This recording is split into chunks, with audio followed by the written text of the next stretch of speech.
All right. I think we're recording. Yes, it looks like we are. Okay.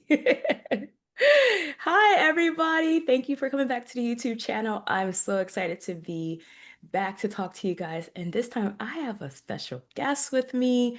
I have Dr. Tachi. We met this summer during a Business Accelerator program for Black Ambition. If you guys haven't heard of Black Ambition, it is this huge program that Pharrell Williams is a part of, and it helps to support Black-owned businesses so that they can thrive. So there's a pitch competition, there's a lot of support.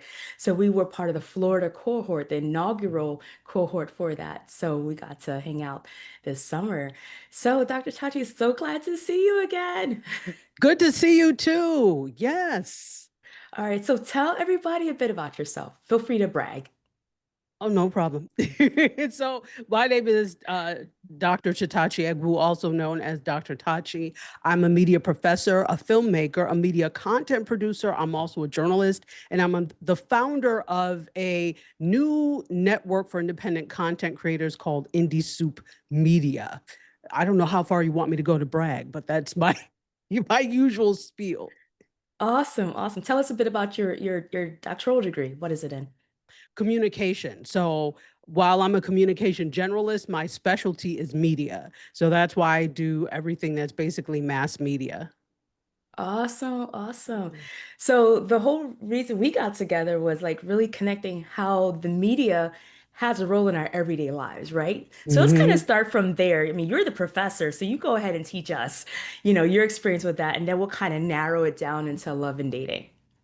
Sure. Well, especially now when you look at everything has a component of media. They talk about if you have a business, you need to be on social media. Well, that's media. It's not separate from media. So, from business people down to the everyday person who may just be working, you are connected through media. Especially, and not to make it political, but in the political times that we're in, where everybody has a phone and everybody has a camera because of that, and they are documenting things to ensure, so to let people know what's happening in the community, not just here, but like in different countries that's been done. So media is part of everyday life, even just down to watching TV. If you're a person that watches television every day, watches YouTube every day, you're involved in media.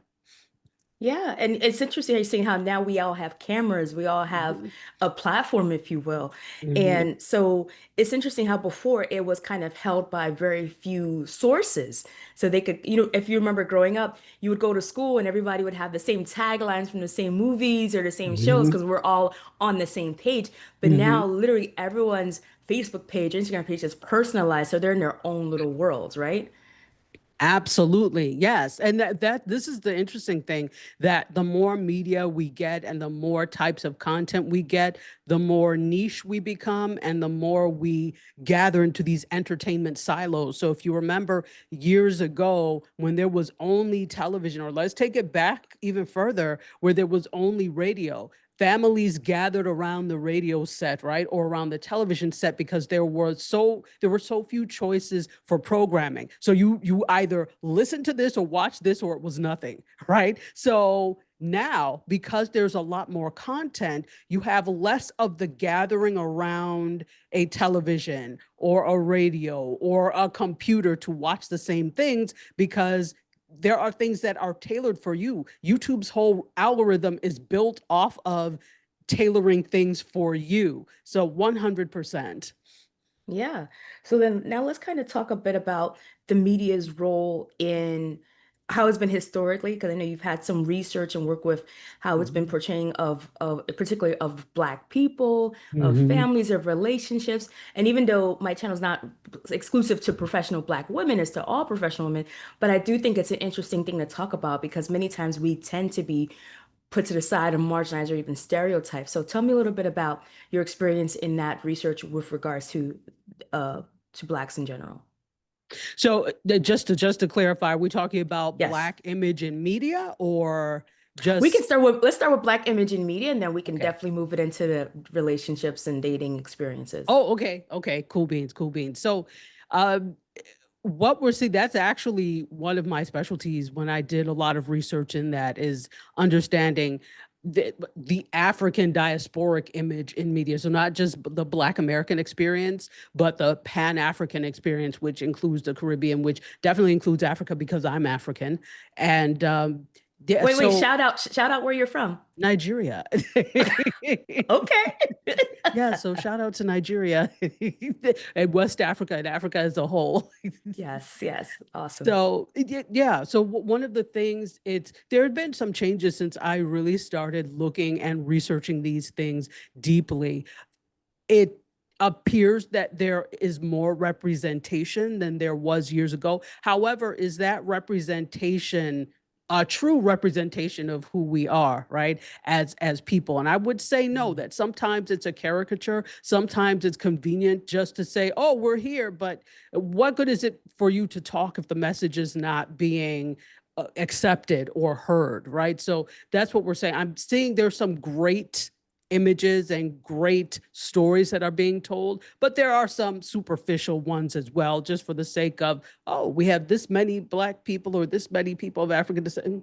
Who cares if it's not really moving the needle or uh, having a message resonate? There, who was it? Was it Frantz Fanon, the researcher who said, and the theorist who said that art is not made for art's sake, that it should be pushing something forward. So yeah, there's not enough of that.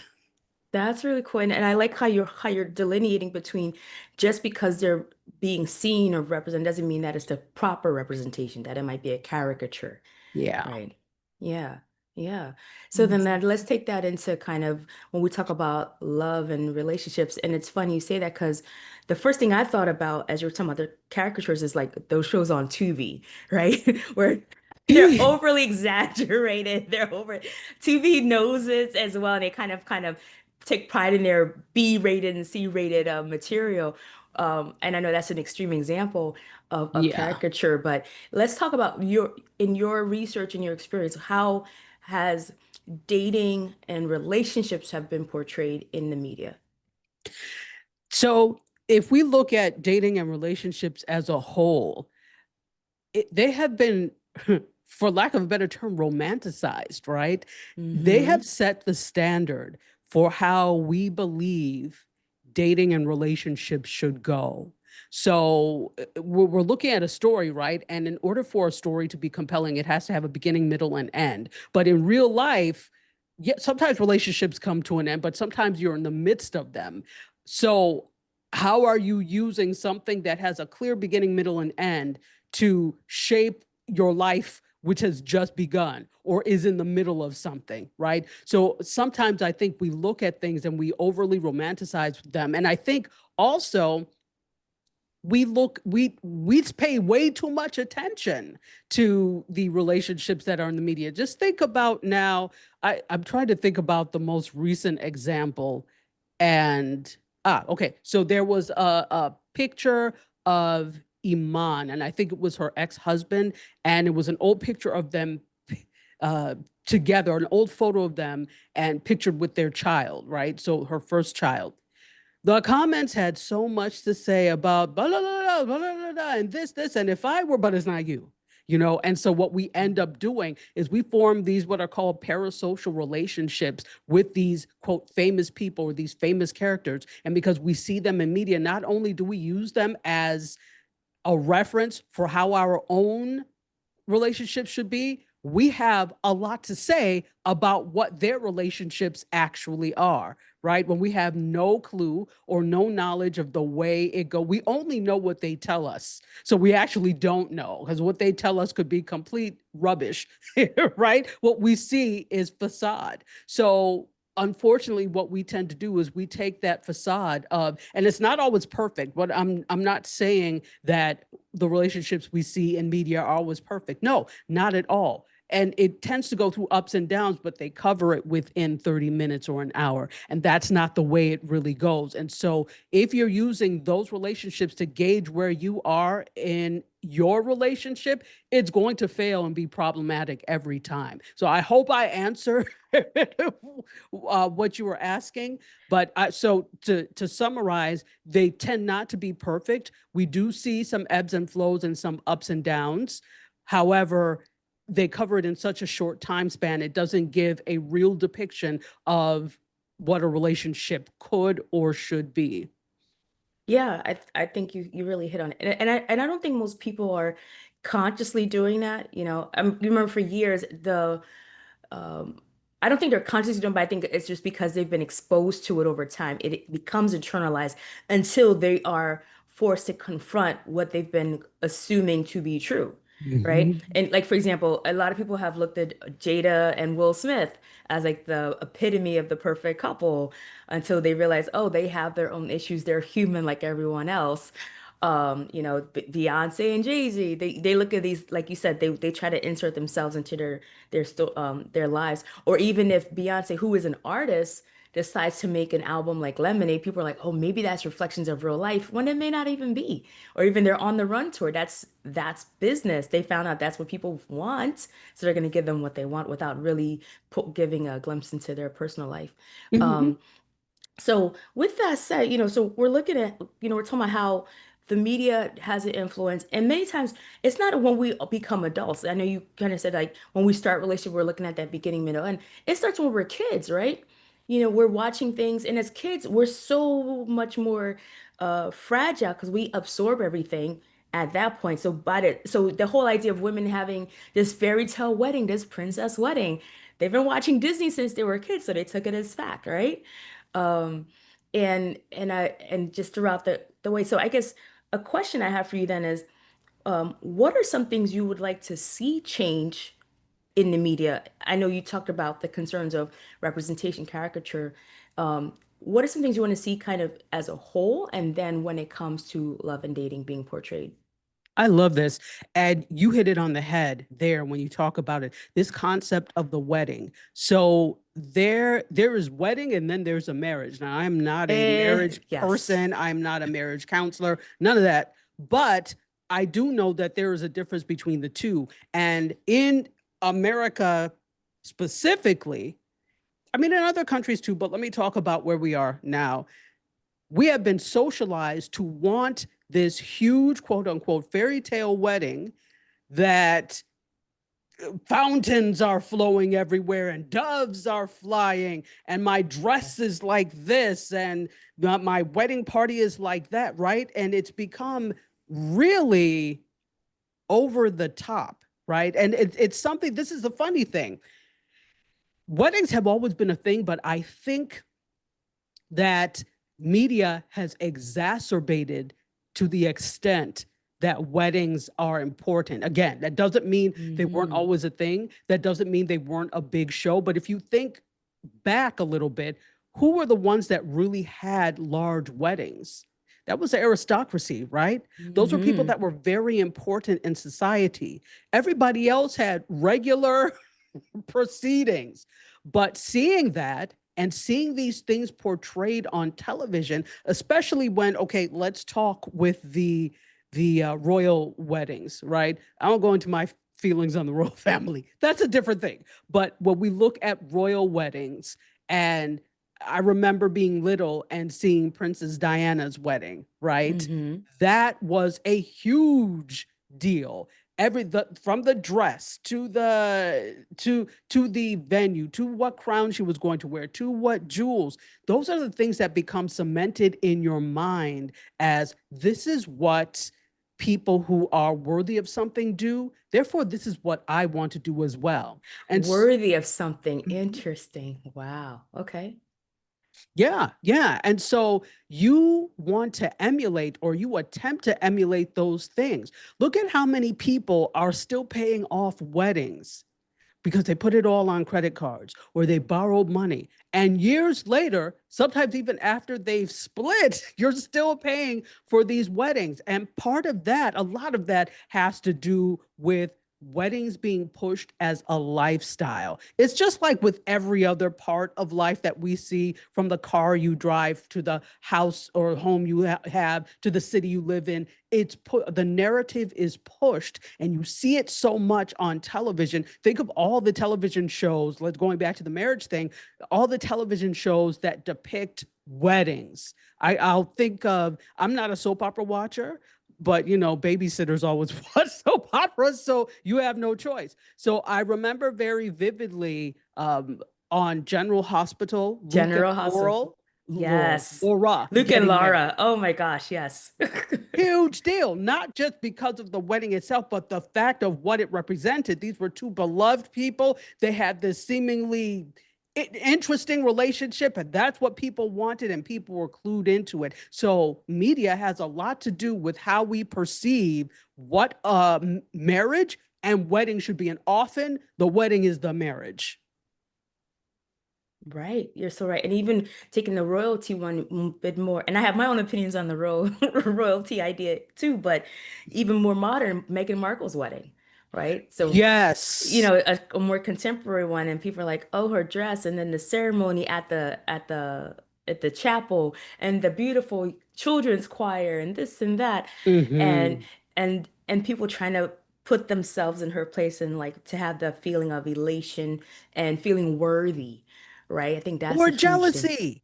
Or Hmm. jealousy, because okay, let's be clear now, and I'm sure, I don't really remember, but this could have happened with Princess Diana's wedding, as well, and the other ones. Again, the other ones got married, but with Megan Sussex, she's now Megan Sussex.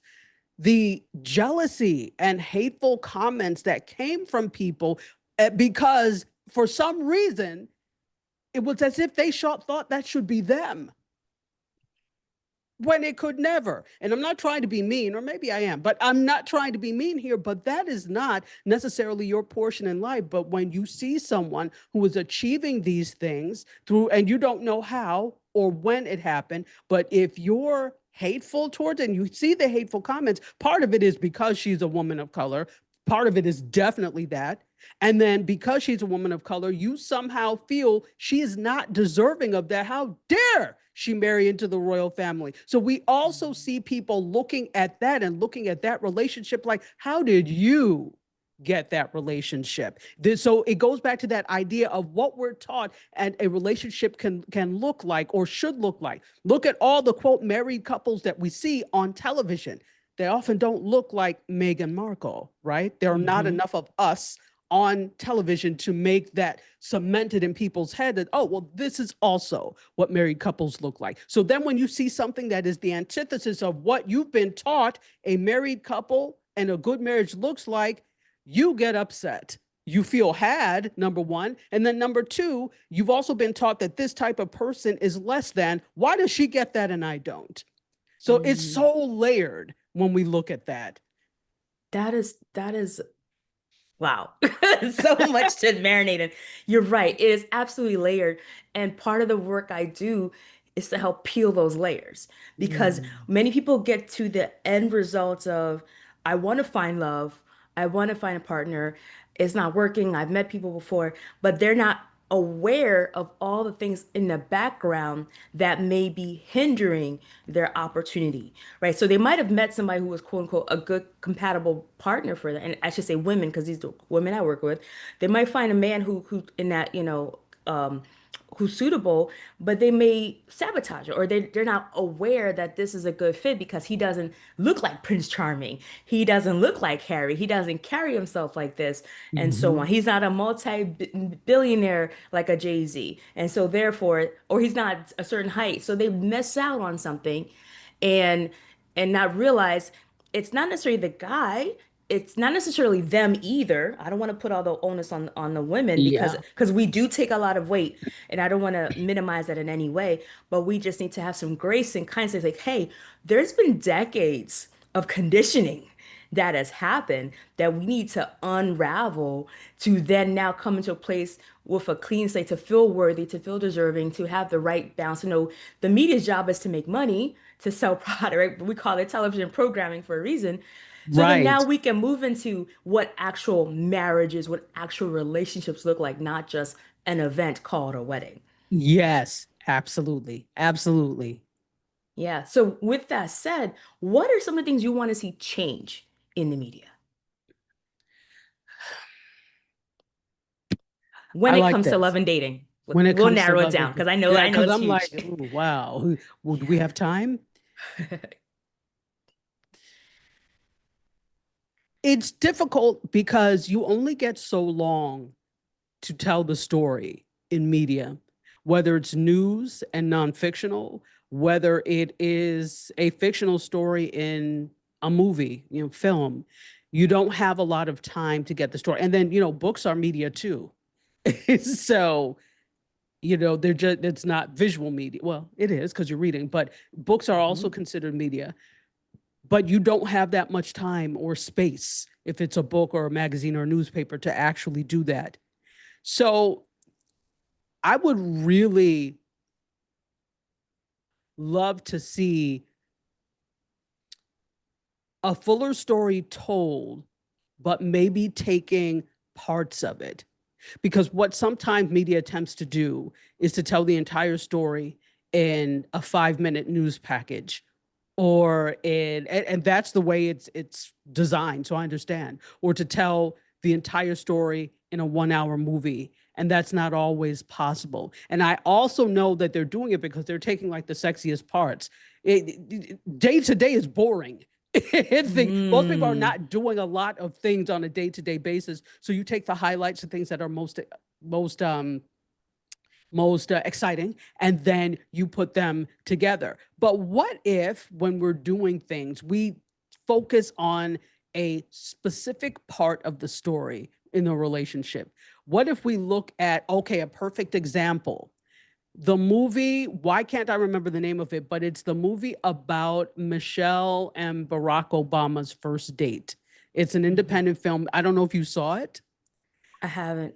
I Really should good, and I definitely. can't remember the name of it now, but it's an independent film, and it's like a depiction of what it would be. It doesn't mean it's 100% correct, but they took the first date, so rather than going through the entire relationship, they looked at the dynamics of that first, what led to that first date and the first date, right? They hinted a little bit on uh, what they did, of course, both being attorneys. They hinted on some other things. They went to, because Barack Obama was a community organizer as well, so they went to some sort of rally or event. So they did all of those things, and all of this kind of happened on a quote first date. It wasn't just the movie, but I love that because it takes one part of a relationship story and looks at it. I think more things like that, because you have to understand that there are several different parts to relationships. It's not one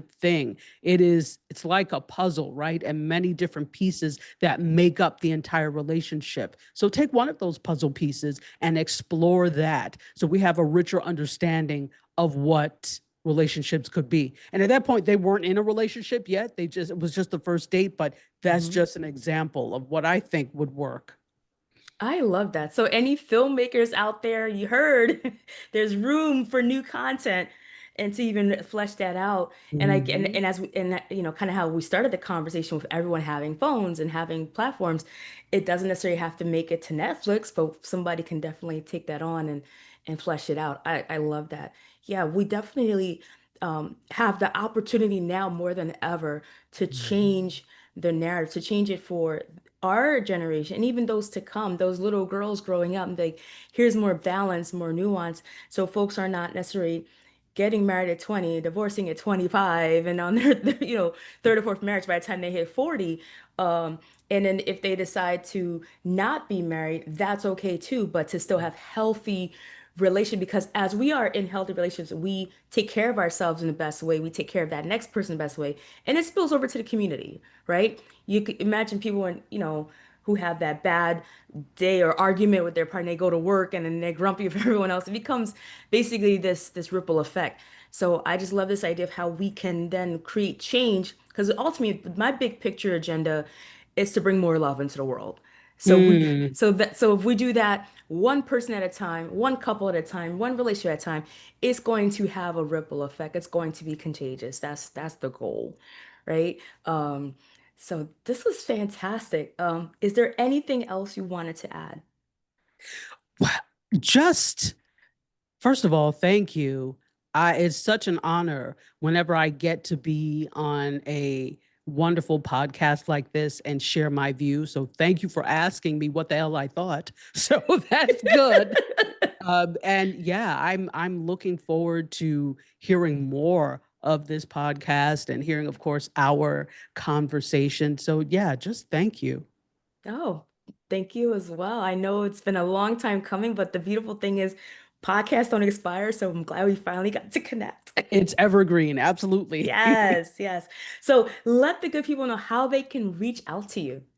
Yes, yes. A good way to reach out to me, surprisingly, is on Instagram at dr_tachi, and that's actually my handle everywhere. My YouTube channel has a bunch of wonderful things you will enjoy, so you can reach out to me on Instagram or on YouTube at dr_tachi, and that's how you can find me basically on any social platform. Fantastic. Thank you so much again. Thank you. Bye. Bye.